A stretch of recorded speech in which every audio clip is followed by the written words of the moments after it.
Choi tana nila mawo ke beng tong fano Ni di mong bay khak sang mama no Okai to wana po sa hoton fro bo zung zalano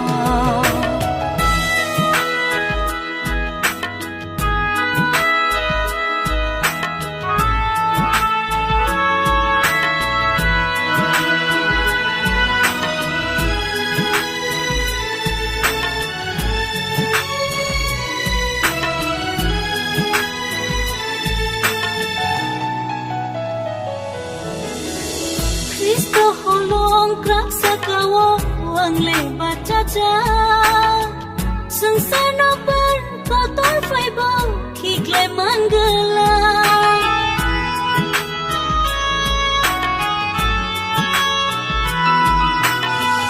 Ani lama ni thani ya fari raza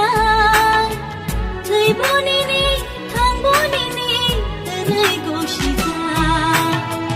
Nini mong bay siyang fan mano Okai tot Choi tana nila mawo ke beng tong fano Nini mong bay khak sang mama no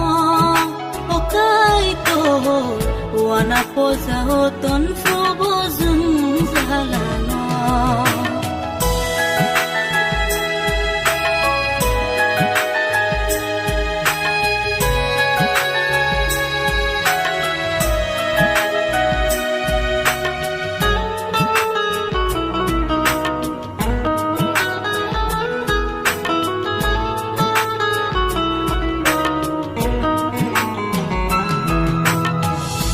Makuro yang kasleway anak dia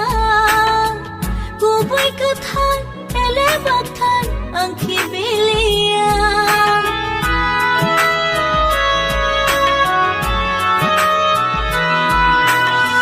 Kubong ni siya'y tay bukubo ay turni ko tay Nangyayago na sentay na sobray bay tongkay Nini mong bay siyang fan mano Okai tot Choi tana nila mawo ke beng tong fano Nini mong bay khak sang mama no Okai tot wana po sa hoton fro